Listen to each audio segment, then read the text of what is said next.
we're back. This is episode 22 of the Tap Room. I'm your host, Mike. A fun episode this week. I had got to record a couple weeks ago. I've been kind of talking about it with David Hurtado from Boneshack BBQ. We got to meet up at Noble that weekend and get to record for a little while. Just kind of get to hear his story because I've always been curious about how people kind of connect when it comes to like when you go to the brewery and then you have the people that, do their pop-ups or take their food trucks and how those connections are kind of made, and be able to just hear his story of how he got started, like how he was I don't want to give too much away, but how he got started as a chef and then eventually became, started doing this. Oh, also another thing, I got a new microphone. So if it sounds any different, the episode will sound the same because it'll still be on the old snowballs I was recording on. But the new microphone I got is the new, not new, but it's a HyperX Quadcast. It sounds really good, at least in my ears it does. I got that one, and I got some other ones coming pretty soon. So I'm going to order one more of those. So when I do interviews and stuff like that. So without any further ado, since I did record at Noble with Boneshack, or with David from Boneshack, I got a couple Noble beers. I stopped by there yesterday. Let's go ahead and crack this first one open, from Noble Ale Works. It's Dulce Miel Guerrita, which is a honey blonde ale, coming in at 5%. It's a Hawaiian mango honey. So let's fucking go. And if you're in the Anaheim area, definitely go down to Noble. Actually like I said, I stopped by there yesterday, but also went and had a few beers over at a couple other breweries, and I'll talk about that after. But let's crack this sucker open, Oh, big spike. Let's see what we got.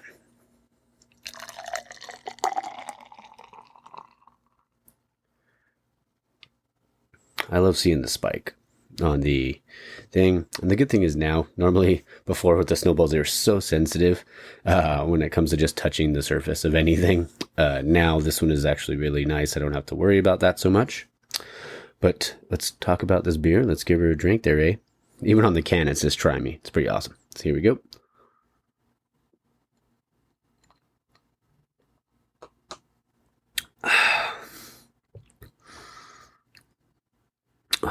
Man, that is refreshing. And that one's coming in, 5 even. You definitely get some honey notes. You definitely get like mango as well, like it says on the can. That's really good though. I thoroughly enjoy that. And these are all some new cans that they have. I'm doing this one, and then I have another one. That's one of their new releases that they did around 4th of July, I want to say.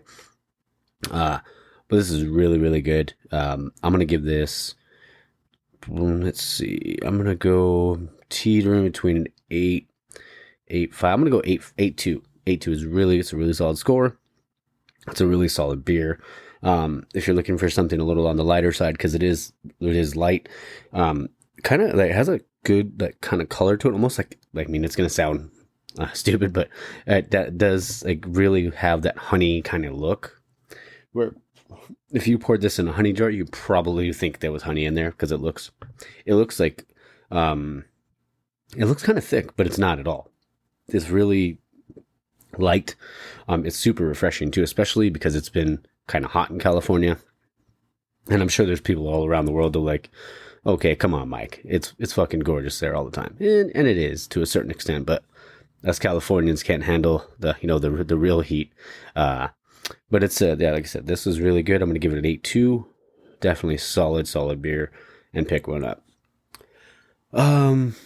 Also, so I was mentioning before I get into other things, I did want to talk about Anchor shutting down. But before I do that, we had a great time yesterday. Got to hang out with Chew Your Beer. Got to hang out with Mrs. Chew, his Chew Hoppy, his sister, and like a few of their family, his brother, and all that sort of stuff.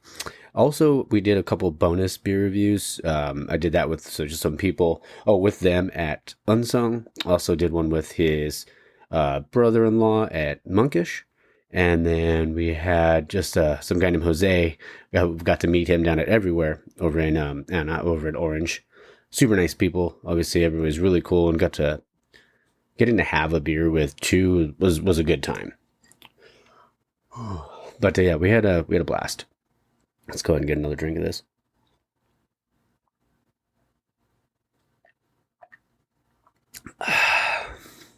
That is good.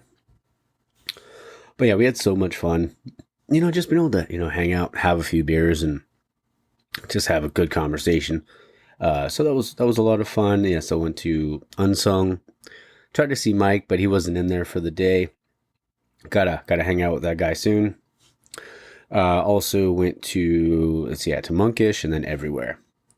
Didn't get a chance to go to Villains. Was gonna go, but I probably will try to get there sometime soon. We'll see how that all goes. But like I said, we had a blast. But I did want to get into everything that kind of went down with Anchor this week. Obviously, big news in the craft beer world with Anchor shutting their doors after 127 years. Is pretty crazy, and I guess it was due to a decline in sales. And it's just it's crazy. It's sad. I mean, when you it kind of puts things into perspective. I would say like everything that iconic brand survived, like multiple wars, the Great Depression, like that's crazy. And the landscape, or the economic landscape right now is just insane. I mean, they survived all these different things, even like COVID. They survived COVID, and I know they sold to Sapporo back in, was it 2017? But I honestly remember as a kid, like drinking Anchor and having an Anchor Steam and thoroughly enjoying it. I remember like being like 22, 23, thinking I was like, oh man, I was so cool because I was drinking an Anchor. But it was really good, man. Like I really enjoyed it. It's not going to lie. It's probably been like 10 years since I've had one maybe. But I remember thoroughly enjoying it. Feel bad for, the employees and stuff like that. And just for, like I said, an iconic brand kind of going away and closing their doors. Stone was my intro to craft beer, but Anchor was one where I kind of drank it and I was like, man, this is, actually really solid. Like I can enjoy something like this. So, definitely, feel bad for everybody that works for them. Just hope for nothing but the best for them. You don't want to see, people lose their jobs and stuff like that. So shout out to them. I hope nothing but the best for you guys and, in your future endeavors and stuff like that. But I think it's time for me to finish off this beer here. And then I will jump into the next beer. There's kind of a lot going on this week, I felt like, though. I mean, it was like that. It was being able to hang out with you was cool. I mean, there was the All-Star game. There was, obviously the stuff with Anchor. A lot of there's some kind of big college football news this week. I mean, even the NFL's less than a month away. So things are ramping up here. Let's finish this beer.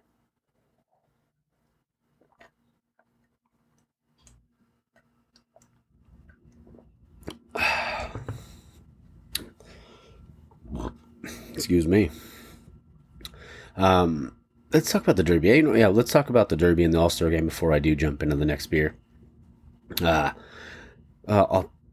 National League finally won after about 11 years. Elias Diaz had a dinger, I think, and then also the game-winning, essentially the go-ahead. Didn't score the go-ahead. He had the go-ahead run, or scored the go-ahead run for the National League. Hitting that, I think it was a double or single, I can't remember. But that's cool. I mean, finally, after 11 years, the National League finally wins one. And then the Derby, too. That was nuts. I think it was Julio Rodriguez in, the first round or second round. I can't remember. Hit 41 home runs. That's just fucking insane. When you think about it, all the... I remember watching the Derby as a kid and, loving it, watching, Mark McGwire, Sammy Sosa. Obviously, those guys were doing roids, but, I mean, it was fun to watch. Crazy, though. You would see him, maybe the winner get, I want to say maybe 18 or something like that. But, I mean, I honestly don't ever remember there being this many home runs. But it's fun to watch. It's a cool thing. I almost enjoy the Derby more than the All-Star game. I mean, it's still cool for everybody that gets to do it. But yeah, I really enjoy the Home Run Derby. It's always fun to watch. And it's good for honestly the players to get, just get some time off. I mean, they deserve that. Being able to, grind it out for 162 games in a season. That's, such a grueling schedule and such a grueling, test, throughout the whole year. You got to go from when you start spring training till the end of October. So kudos to all the baseball players. I mean, yeah, I know they're making millions and stuff like that, but still, that's a long, grueling schedule. But all right. But it was fun, yeah. So if you guys check that out, if you guys want to, let me know your thoughts on the All-Star game, stuff like that, just shoot me a message on Instagram. It's at the Taproom Podcast. All right, so let's do this one here. This one's called Hillbilly Hells. It's pretty awesome. There's a guy who looks like he's riding on a tank, and he's got his American flag.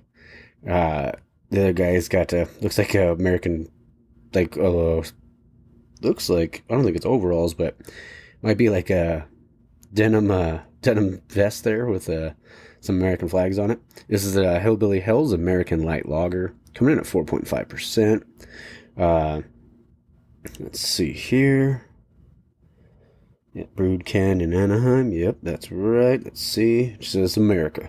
All right, let's go ahead and crack the sucker open, eh? Oh yeah. And I will put the timestamp in the thing for the interview. I think we went for about a half hour, roughly. There has at one point in there where there's kind of a big hiss from one of the things in there, but it was just fine. I was able to try to edit out as much as I could. Yeah, so I tried to edit out as much as I could there. But I mean, it seems like it was okay. Well, not edit out, but just kind of edited enough to where it wasn't as strong. But it was super fun. Like I said, let's jump into this next one. I already got it poured. Let's go.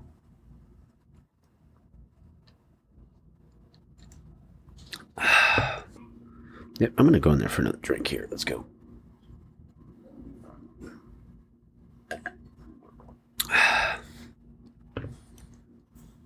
That's pretty refreshing. Hillbilly Hells, yeah, 4.5. You almost get, and I don't know, maybe it's from the hop that they're using, but you almost get like a lime-ish kind of flavor. It's really, it's solid though. For being, an American light lager, I would give this a 7. I would think it's a solid 7. Noble just puts out bangers. All the stuff that they do is really good. Thoroughly enjoy it. And these are, guys working hard, try to put out a good product, and they always are pretty spot on. I actually got 2 more beers, but I'm actually going to save those. So I'm going to drink those later today. But they're pretty damn good. Pretty damn good. All right. So, like I was mentioning before, college football is just around the corner. The NFL is less than a month away. I think it's a Thursday. No, it might be a Sunday game. I can't remember. I know it's August 3rd. But it's the Browns and the Jets. So I wonder if they're actually going to have Aaron play during that time. I honestly doubt it, but you never know. But I'm just excited about football coming back. We have the NFL preseason starting next month. Training camp ramps up. Summer camp ramps up for the college football team. So I'm excited to get, to see SC back out there and kind of reading the articles each week. But I will watch every college game if I could, because it's just, just fun as shit. It's the best time of year for me. Also, I got some stuff coming up too. Next week's episode is going to be the Ryan episode, Big Pot Brewing. The week after that, I'm actually going to be recording with Old Taps and Tailgates. He would come on. Recurring guest was Matty Ice. So we're going to do that. Sorry, I just got sidetracked there, but going back to college football, when it comes to all the stuff that's going on, just excited for that to be back, because who doesn't love college football, am I right?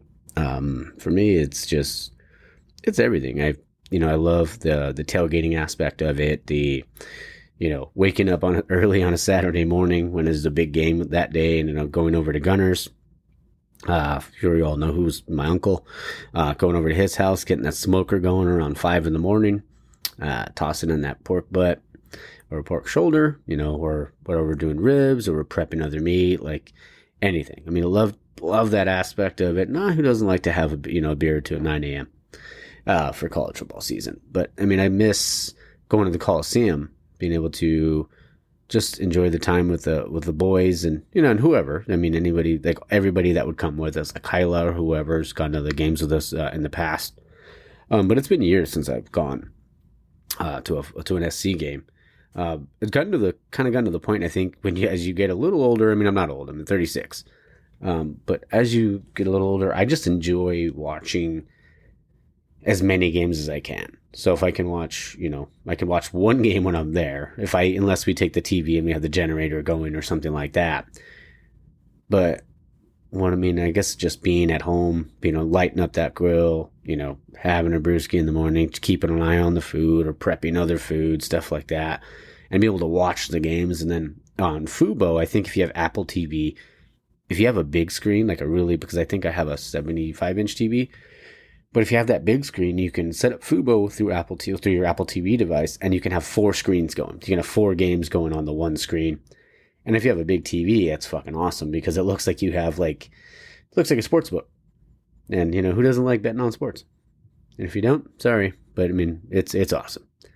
So I love that about college football and being able to do all that stuff. I will only really exclusively bet on college football during the season. I don't really care to bet on pro football. Because pro football, I never win. I mean, I think I won maybe there was one weekend where I hit a 6-teamer in college, and then I won $900, and then the next day I bet another $100 on a 2-teamer, and I hit that too, so I won a little over $1,200 that weekend or something like that. But that was a hell of a weekend. Turned a $25 bet into $900. It was nice. Like I said, talking about college football though, Pat Fitzgerald from Northwestern got fired. Sorry, I shouldn't have laughed about somebody getting fired, but I mean, based on what the allegations that have been made, may have deserved it. You said these are all allegations. I mean, nothing. I haven't seen anything, so I can't really speak to that. All I can say is that they mentioned one of the allegations was that there was sexual hazing, which is fucking weird.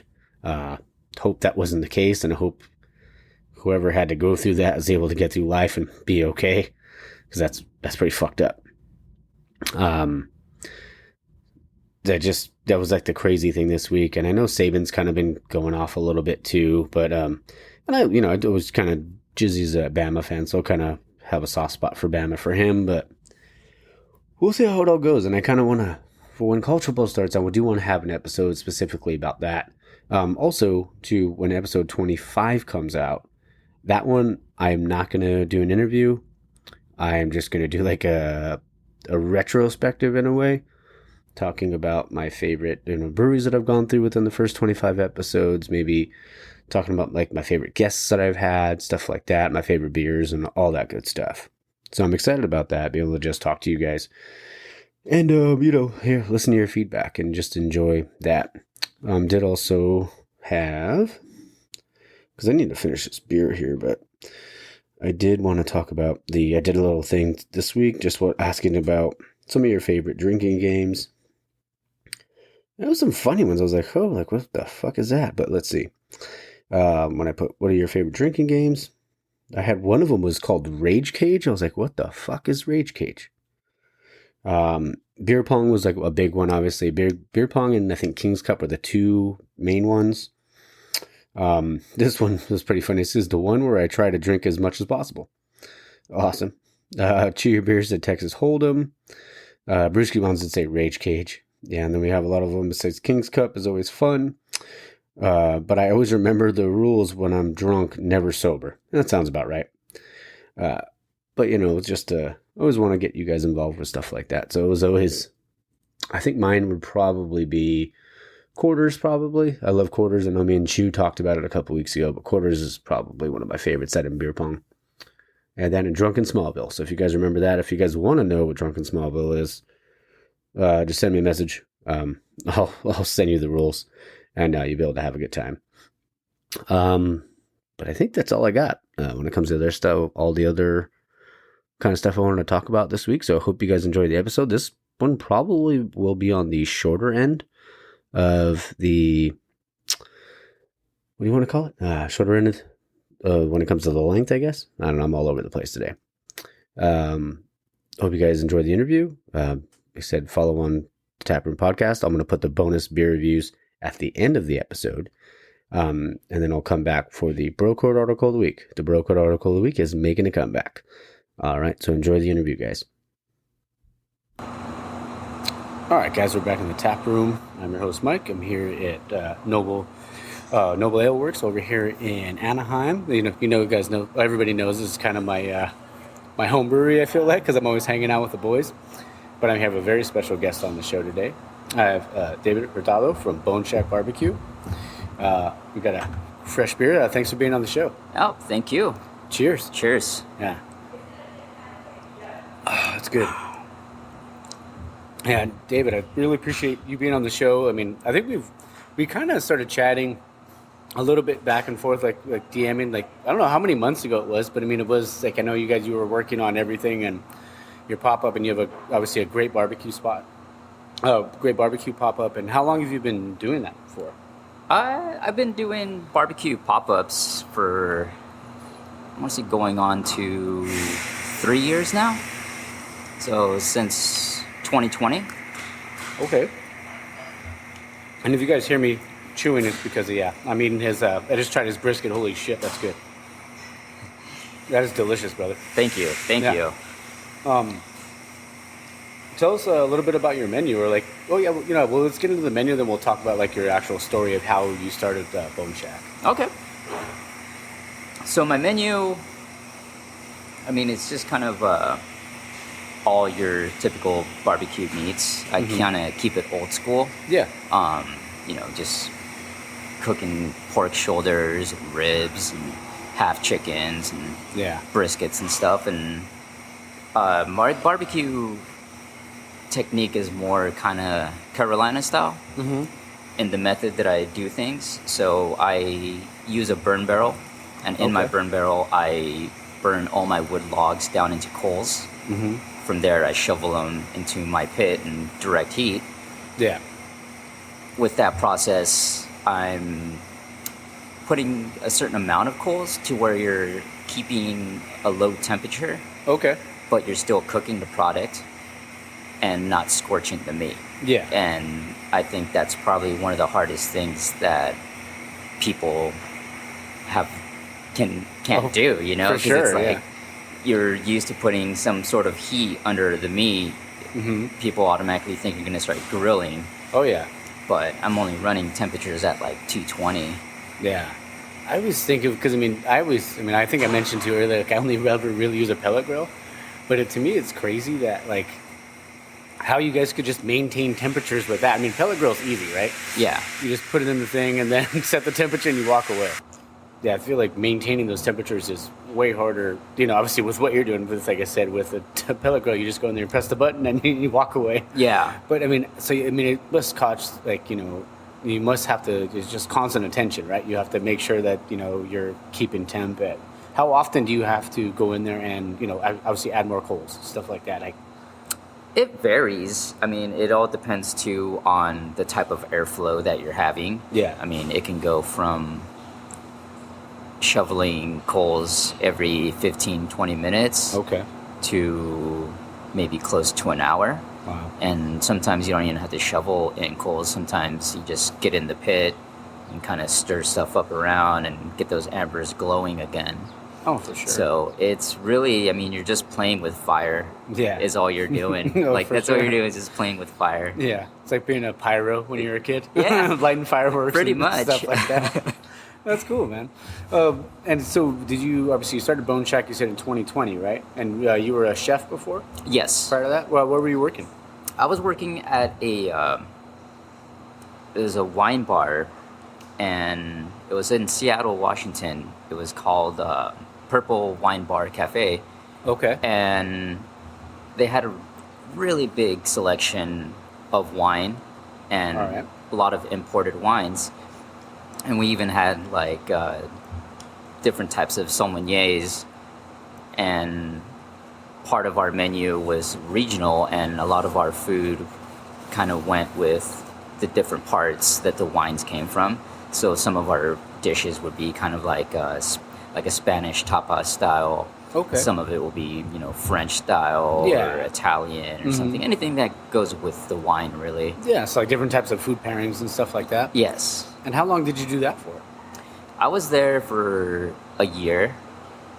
Cooking-wise, I've been in the restaurant industry for about 17 years. Oh, wow. So I've done many different types of kitchens. I've done, grills, barbecue joints. I've done classical French, Greek, American grill style. Yeah. So you've done it all pretty much. Right? Yes. That's cool. I mean, so you're jack of all trades. I mean, sure, like, just being able to have all of that experience. I mean, and now doing what you're doing. And I just tried your chicken, and holy shit. Yeah. That's some good stuff, brother. Yeah, you kind of learn to put a standard to everything. It's don't sell it unless you won't eat it. Yeah, I always kind of like equate it to like I always feel like when you say it like that, like when it comes to the breweries, like if the brewers are drinking their own beer, it's good, right? Yeah. And just like if you're eating your own barbecue, it's pretty damn good. Yes, absolutely. Yeah, and you had mentioned so you started Boneshack in 2020, right? Yes. Oh, so that was obviously during like COVID, like that was like the height of COVID, right? Yeah. What was that like having to like start because you were the chef before, and did you just stop, like just quit that and just start doing this full time, or how did that happen? Yeah, sort of. I mean, we kind of fired ourselves because just the way like the whole pandemic rolled out and stuff, and nobody had answers and what we were gonna do. So we were just you're at home, you're in quarantine, and for sure. Nobody was able to go out and get good food. Yeah.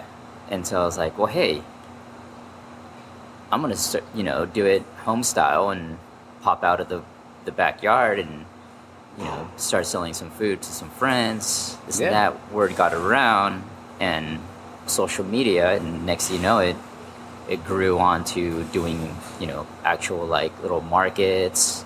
And now I'm just rolling solo and doing catering and breweries. That's awesome. Yeah. I always wondered too, like when it comes to like, the brewery part, because, like obviously breweries always have like, unless not every brewery has their own kitchen, right? So like they usually have like food trucks or they have pop-ups, stuff like that. I always wonder how you how, is it just like a DM that you send out like to like, hey, I have this barbecue pop-up, do I come to your thing, or how does that work? Yeah. I mean, I got in with Noble through, they used to have these events called a Saturday night market. Oh, okay. And so that's where I kind of started, and then some of the brewers liked my food and were just like, hey, any chance you want to pop up here on a game night, your food's really good. So I was like, sure, why not? And that's awesome. Just with that, I mean, another brewery would reach out, or I gained the confidence to reach out to another brewery. Yeah. And I mean, it kind of goes both ways now. I mean, I'll contact some breweries, and some breweries will contact me. That's awesome. Yeah. That's really cool. And that's kind of how I felt, when I started. My thing too was because it wasn't like I was nervous, because before it was me and my brothers and my brother and my buddies. But then when you're kind of starting a new venture, I mean, it's scary, but it's once you kind of get your legs under you, like you're good to go after that. And clearly, I mean, I've had your pulled pork now, I've tried your chicken. I'm gonna have one of those links because I love links. Like jalapeno cheddar links are always like my favorite, but like any type of like hot link or brat or anything, they're so good. Yeah. And you also, because you do mac and cheese, could you tell us about how you came up with the chorizo mac and cheese, and then also you have the elote. What's the elote salad? There you go. Yeah. So the elote salad, it's kind of my take on just the elote that you get from a street vendor, like little push cart. Yeah. Same process. It's just kind of off the cob. Mm-hmm. Okay. And I cold smoke my cotija.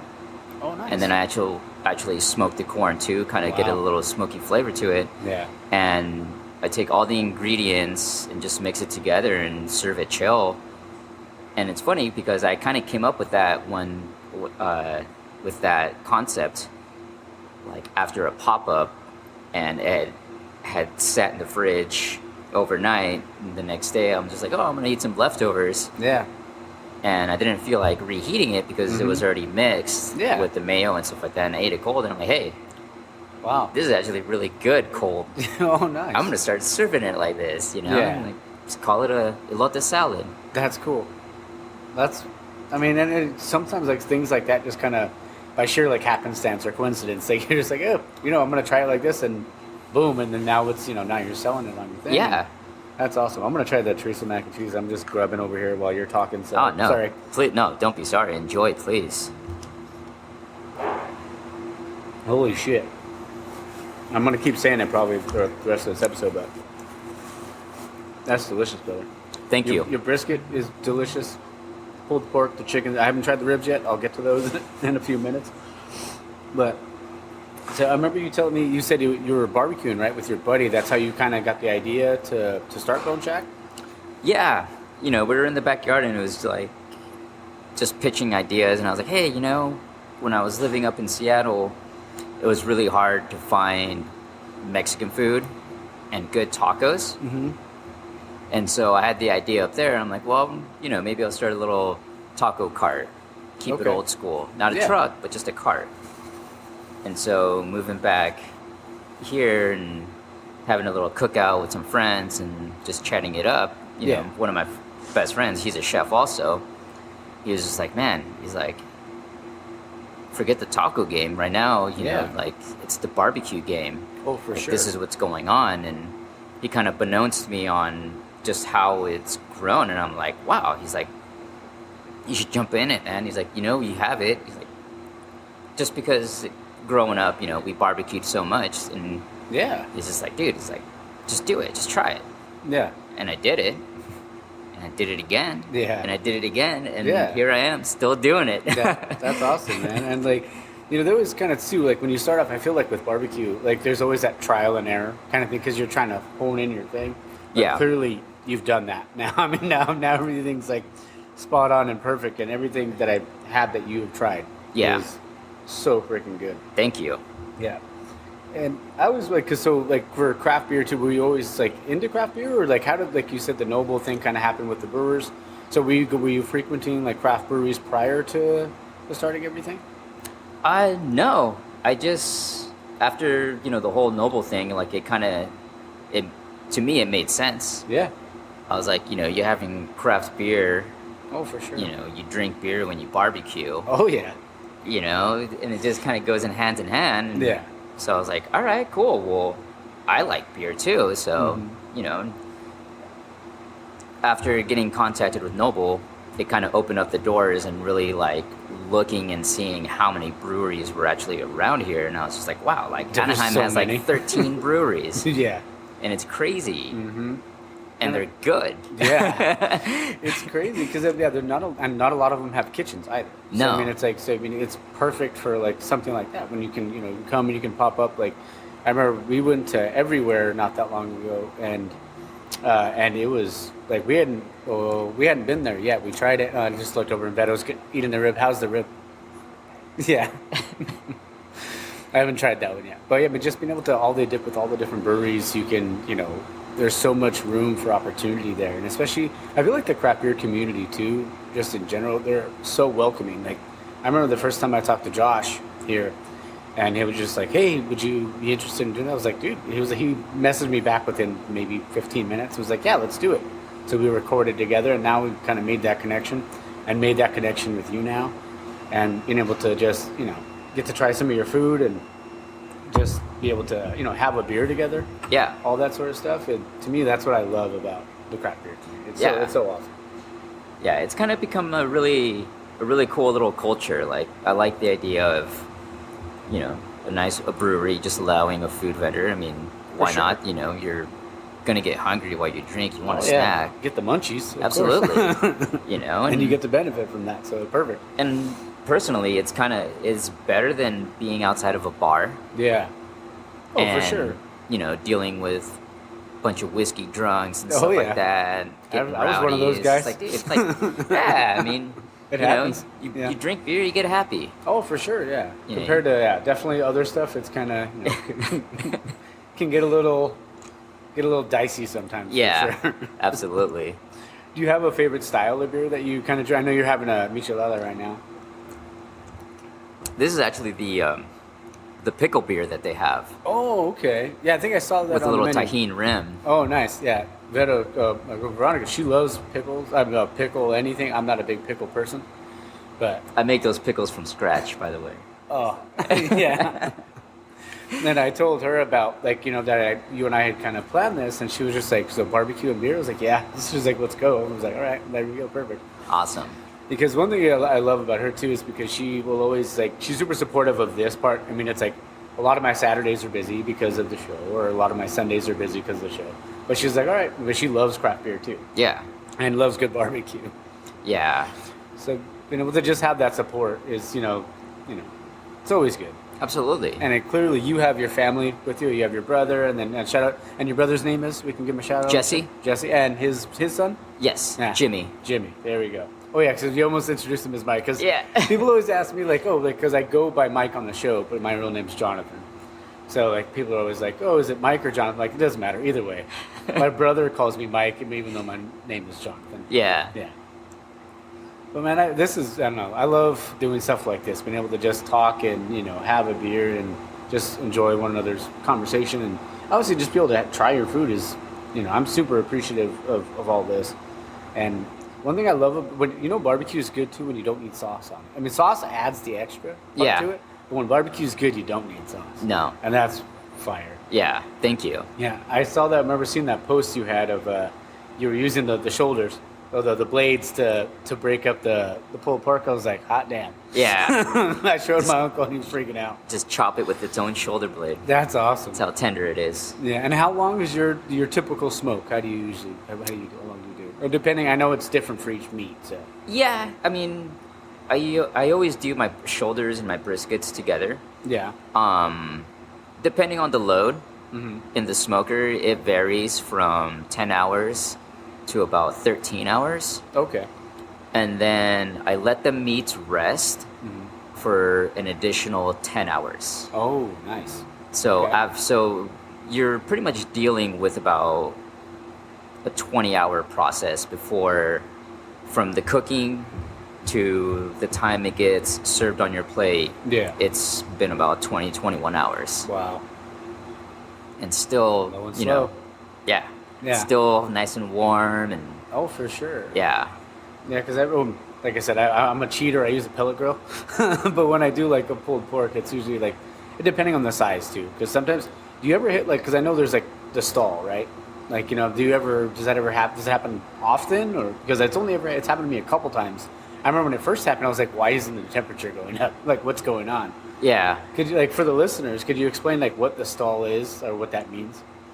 It's usually the process when the eternal cold temperatures of the meats are actually coming out. So your got it area, the temperature will just maintain because you have your heat, but you're also the coldness of the meats is finally coming out. Yeah. And so it's just maintaining a certain temperature. So you can give it more fuel or more coals or whatever, turn up the temperature. Yeah.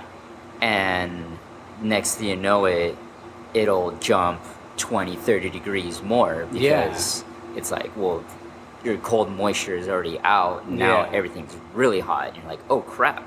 Yeah. I remember the one time I did it was an 8-pound, I think it was only an 8-pound pork shoulder. But I felt like it took forever to do it. I was like, man, it usually doesn't take that long, but it felt like it took all day, and I started it in the morning. Yeah. Yeah. It's crazy. And so you make your own barbecue sauce and all that sort of stuff too? Or? Yes. Yeah, I make everything from scratch. Do you because I know there's the different types of bases. I know is it Carolina that more vinegar based? Yes. Yeah, and then I know Kansas is more tomato based. Is that? Yes. Okay. And so even in the Carolinas, just different regions. If you get into the western North Carolina. Yeah. They're light tomato vinegar base. Yeah. And then if you get into the eastern side, you're dealing more with your pepper vinegar base. And in the South Carolinas, you're dealing with more of your mustard base. Gotcha. Okay. Yeah, so even just in the Carolinas alone, I mean, different regions all have their own style of sauce. And what they focus on too. I mean, even like your western side is going to focus more on shoulders and like picnic roast. Where the eastern side, I mean, that's where the whole hog comes from. South Carolina, you're dealing whole hog and ribs. Like they're all about the ribs, the mustard sauce. Oh yeah. Yeah, so it's awesome. Yeah. What kind of base do you use? A base or what kind of? Because I know a lot of times with brisket, it's usually like a salt and pepper kind of base, or do you use like a binding agent or anything like a mustard or anything? Yeah, I don't use a binding agent. Okay. Neither do I. Yeah. But I mean, Your meats are always going to extract moisture. So that should be your binder. Yeah. It's a natural binder. And when you salt it, pepper it, and give it garlic, like it's just going to stick to it and it's going to absorb it. Oh, for sure. Yeah, like, it's crazy when you see when you see people like dry age stuff and they put that original like the salt on there. It's like that's all salt's gone. It's all in the meat. After like even just a couple of hours, I feel like when you see it, it's a complete difference. But do you like? Do you ever make like a spicy rub, or do you do your own, like what kind of rubs do you use? I make my own rub. Okay. It's a dry brine. Okay. Meat rub, and I only use it for my poultry and my pork. Briskets, I just salt, pepper, and garlic. Love it. My actual brine, it's a mixture of like raw sugar, salts, different types of spices. Yeah. And the whole purpose of it is, you season it, rub it up, and you let it sit. And you let it sit until all of your, crystallized like salt and sugar has like melted, and it creates like a nice little liquid. Well, that liquid is the brine, and so you're kind of brining your meats by itself. Like you're extracting moisture, the water moisture out of it, and creating a brine, and so that's what gives it the flavor. Okay. Yeah, it's a dry rub, dry brine. Yeah, and see, I've never tried that. The only thing I ever do is like because sometimes they'll do like the pork belly burn ends and stuff like that. Yeah. Like, people love that sort of stuff. But so anytime, but we only really do it like I would say big events, but it's like WrestleMania, or something like that. Me and the boys get together, and with Veto or whoever, like we're all of us getting together for like the Super Bowl or stuff like that. Yeah. So that's usually when we barbecue. Every once in a while, we'll just throw stuff on, But I'm like I said, I'm a cheater. I use the pellet grill. So, but I admire the fact that the stuff that you guys have to go through just to be able to keep temp and stuff like that. That's why I always feel like when the people that actually do that, whether it's an offset, and I want to talk about your grill too, because I mean I've never really seen a grill like that one where it's like mounted on a. Actually, we'll talk about that now. We'll jump back to the other part after. Yeah. But I love who makes your grill and how to and we can do a shout out to the person that actually custom built it because it looks like it's welded onto a trailer. Yes. Yeah. So, again, going back to my style and my main focus on Carolina methods of cooking. Yeah. It's a direct heat pit, and so, I've cooked whole hogs on it before. Yeah. I don't do much of the whole hogs, just because it's a lot of meat, so you have to have a really big crowd to get rid of it. Yeah. And yeah, it's Joey Rooster is the one who built it, and so him and I, we got in contact through social media one time, and we were just talking, and he's a welder. He builds, offsets and Santa Marias, and he was, just admiring like what I was doing, my cooking methods, and he barbecued himself too. Okay. And so that's why I was kind of drawn to him to build the pit that I wanted, because not only was he just a fabricator, he was also a man of craft. Like he did it himself, so he understood like the philosophy and what works and what doesn't. And so we just got, both of our heads together and drew up some plans.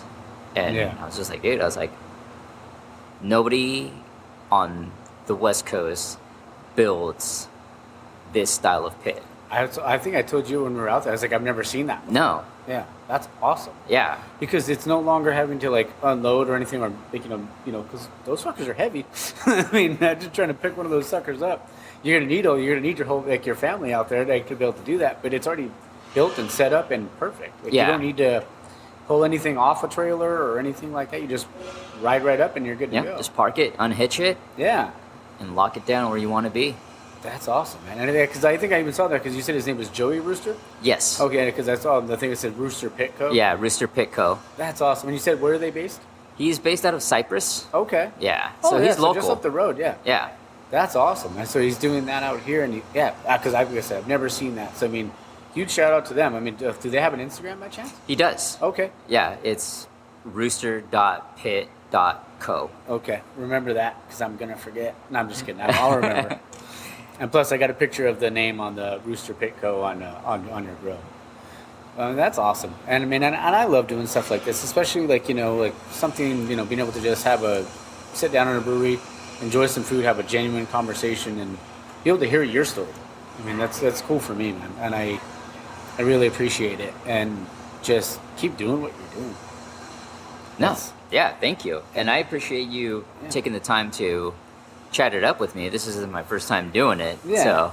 Oh, for sure, man. And you did awesome. So, I mean, do you have a lot of, because this will be out in 2 weeks. Do you have a lot of other pop-ups coming up, or do you do it every weekend, or?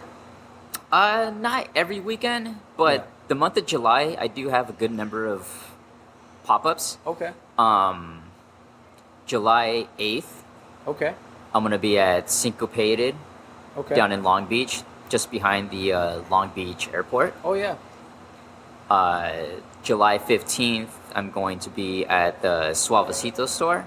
Oh, nice. Yeah. Oh, the pomade, where they make the pomade and stuff? Oh, cool. Down Where's over that? here in Santa Ana. Oh, I didn't even know that's where they were located. Yeah, that's the little flagship store right there. Oh, awesome. It's on 1st Street in Fairview. Yeah, I had no idea. No idea that so they're going to be having some little a car show. One of my friends, her dad is part of this car club called Midnight Cruisers. Okay. And for, I want to say about 8 years now, they started doing this thing, like tours for the barrio. And they would have like a little gathering car show, and people would do like a toy drop off and stuff like that. And the week before Christmas, they go through the neighborhoods all of Santa Ana and hand out toys to all the kids. Okay. And so they've been doing that for a long time, and it's gotten to the point to where Suavecito gets involved, and like the sister stores like Gunther's and stuff like that all get involved. So it's a really cool event. They'll have like DJs, different types of food vendors. I'll be there. All sorts of cars. Raffles. Like, it's a really cool thing. And then at the end of July, I will be over at Gun Whale Ales. Where's that? That's in Costa Mesa. And so... Love the name. Yeah, it's a cool name. And they reached out to me. That's awesome. Never been there, never heard of them. And so just randomly one week, they're like, hey, we like what you do. We're taking dates for these months. Do you want to come pop up? And I'm like, yeah, sure. So I'll be there a couple of times this summer. Okay. That's awesome, man. That's really cool. I'm gonna have to go. Maybe what weekends you're gonna be there at that place? Because I'd love to be able to go check out that place. They're gonna be cool. Saturdays. Okay. Yeah, all of July is gonna be Saturdays. All right, and that one for Gun Whales is gonna be the 29th of July, which is a Saturday. All right, I do have my niece's birthday. Well, we'll talk about that off the show. But like I said, thank you again. I mean, I know there's people are going to probably start getting here really soon, start lining up for your barbecue. It's amazing. Definitely follow it. Let me, in your Instagram, let me make sure I plug that correctly, because I know there's a couple underscores in there, so I want to make sure I always say it right. Yeah, social media, you got to make it funky. So yeah. So it's barbecue BBQ _ OC. So make sure if you're in the area, like for any of the weekends that that David mentioned, go and support. Go to the breweries, go to all the different all the places he's going to be. It's amazing barbecue. Like I said, I just tried the ribs right now, and holy crap, they're really good. Everything has been really good that I've tried. I'm honestly super grateful. Thank you for allowing me to to have some of your food. Thank you. And just honestly, just like I said, keep doing what you're doing because it's freaking great. Thank you. It's only going to go from here. Awesome. Again, brother. Thank you. I appreciate it. Cheers. I think I got a little bit of beer in there. That one. Cheers. One more. So, here we go. Gotta love a good beer. Follow Boneshack Bar, and I'm going to continue to repost. So I'll keep mentioning it each week, so because you have the different events coming up, and you have all the events on the Instagram too, right? Yes. Awesome. All right, guys. Well, I hope you guys enjoyed that. Again, follow David on Instagram at Boneshack, born_shack_barbecue _OC, and I'll repost our stuff when this episode's coming out, so you can make sure you can see it. All right. And take care, Tap Fam. Thanks again, David. Thank you. All right, guys. Over at Unsung here, we got me, Vero, OG Chew Beer, Robert Milanez, and Mrs. Chew, and his sister's name? Chew Hoppy fruit.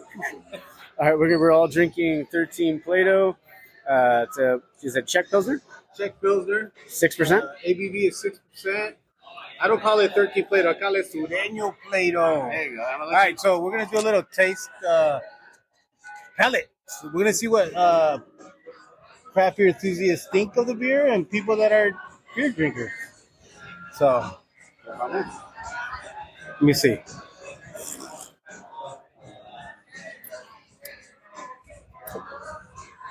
To me, it's a little bitter at the end, a little sweet in the front. But I'm going to take a second sip, but I'm going to pass this mic to Chew Hoppy because she's already halfway done with her fucking 40 ounce. I'm trying to figure out what is it that I'm tasting here.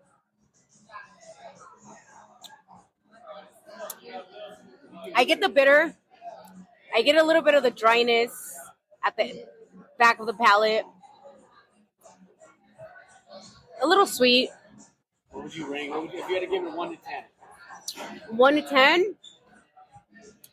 I'll give it a 7 on my palate. Chew Wifey? Chew Wifey here, and I'm just going to say it's really cold and good, guys. So that means she loves it. Yeah.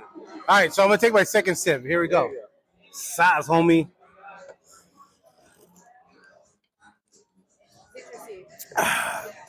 All right. You want my honest opinion? This beer is pretty damn good. It has that old school ditching party 40 ounce, like a crooked eye, maybe like a Mickey's. When you drink it, you feel like you're drinking like the tin, the metal part of the beer. But fuck, dude, like I'm ready to do like Edward Scissorhands with this beer. Hold on, this is sip number 3. I get banana or bubble gum. I'm not getting that. I get any Swedish, like a sweet. I'm definitely getting a sweet in the beginning, but I can't pinpoint what it is. And there's like that, like a bitterness at the end, like bites. Yeah. What are you gonna score it? I give it a 6.5. I mean, I think everybody said it all already. I mean, I like it a lot. It's probably a 7.5 for me. I thoroughly enjoyed it. It's crystal clear.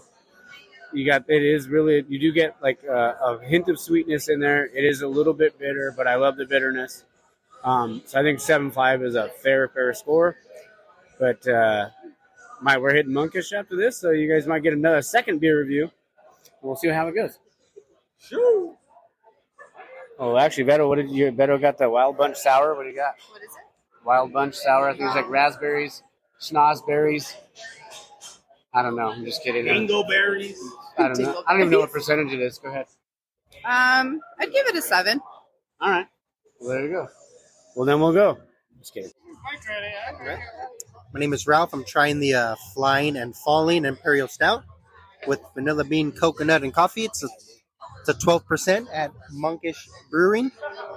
It is surprisingly light. You can't taste the stout in it. Dangerously good for a 12%. Smooth. You can taste all the flavors in it. That is for sure. 10 out of 10. If you're a stout lover, 10 out of 10. There you go. Love it. I'm tasting just down the road at Everywhere Beer Company. It's really delicious. My name is Jose, and my favorite Star Wars movie is Empire Strikes Back. Felt like that was important at the time. And it's dank. I'm getting a lot of berries out of it, very fruity. ABV is a little bit north of 8%, and I tasted a little bit as it's warming up, but it's really good, very drinkable, crushable, and I'm super happy with it. I already ranked it as it's a 4.5 in my book. Oh, out of 10. Sorry. I guess that translates. So it would be like an 8.5 out of 10. And if you were drinking it in air conditioning, what would you give it? It would immediately go up to a 9 in air conditioning. Although with the ceviche and the outside, actually that brings it up. So 8.75, sitting out here under umbrella in the shade in Orange with great company, eating ceviche, mariscos y pulpo, and it's all good. So I'm enjoying it. Love it. All right, guys. Well, I hope you guys enjoyed the interview, and I hope you guys enjoyed those bonus beer reviews. It was really cool, like I said, being able to hang out with the guys and, or hang out with Chew and be able to meet those people, yesterday. Me and Beto had a great time. But like I said, I hope you guys enjoyed the episode. I hope you enjoyed the interview as well with David. Obviously such a nice guy. Really hooked it up when it came to the barbecue, and like all of his food is great. So definitely, follow his Instagram. It's bone_shack_BBQ_OC. So definitely check their stuff out. And if you're I think on their Instagram too, they always have where they're going to be. They have all their pop-ups. They go to Syncopated Brewing, I think in Lakewood. They go to Noble quite a bit. They go to all these different places. So definitely check them out and give them some love.